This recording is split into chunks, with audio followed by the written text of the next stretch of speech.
সাথে। তো হুমকিটা দিচ্ছেন আর কি আমার হাজবেন্ড, বাংলা কলেজের বর্তমানে সদস্য সচিব ফয়সাল রেজা। তো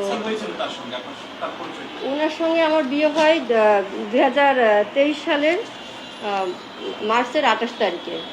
এরপরের থেকে তার চাহিদা শুধু টাকাই চলে গেছে আমার, সে শুধু টাকাটাই চেয়ে গেছে যে আমার টাকা লাগবে, এই পারপাস ওই পারপাস। তার মাকে পাঠাইতে হবে, তার মা সুদের থেকে টাকা ঋণ করছে, সে ঋণ আমাকে শোধ করতে হবে। সে রাজনীতি করতো, আমি এটা জানতাম না, আমার কাছে এটাও সে গোপন করছে এবং পুরোটাই মিথ্যা বলে গেছে। আর তা তো আসলে কোনো ইনকামই ছিল না, তা সে যে একটা বাসা ভাড়া দিবে 500 টাকা, এই অ্যাবিলিটি তার নেই। তার খাবে যে সেই খাওয়ার টাকাটা তার নেই। কয়দিন তার বোনের বাসায় যেয়ে থাকে, বোনের হাজবেন্ড বাসা থেকে বের করে দেয়। সুমারের থেকে সে আমার কাছে খুব খারাপ বিহেভ করে। আর তার আসলে বিভিন্ন বয়সীর মহিলাদের সঙ্গে 55 বছর 60 বছর বয়স, এমিলি নামে একটা মহিলা আছে, খিলগাঁও থাকে, তার ওইরকম 45-40 বছর বয়স।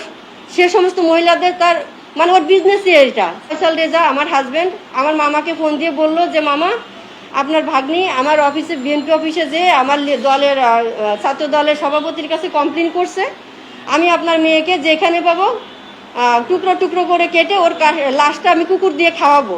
বাসায় গেছে সেদিন, অনেক মারধর করছে।